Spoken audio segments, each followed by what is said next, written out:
In this video, I'm going to teach you what shutter speed is and how to best utilize it for your photos and videos. And I'm going to do so in 2 minutes, so let's get into it.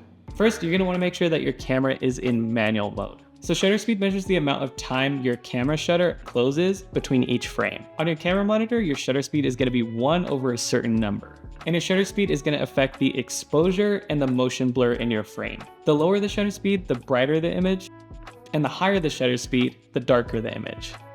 If it's 1/15th of a second, that is a slow shutter speed, and if it's 1/500th of a second, that is a fast shutter speed. For photos, a general rule of thumb is to keep your shutter speed at 1 over 1/25th or higher if you want to take regular photos with no motion blur. For video, you'll want to follow the 180-degree shutter rule. Essentially, this means to keep your shutter speed set 2 times your frame rate. So if you're shooting at 24 frames per second, which is the standard in the filmmaking world, then you'll want to keep your shutter speed at 1 over 48th of a second. This will introduce a pleasing motion blur to your image that looks cinematic.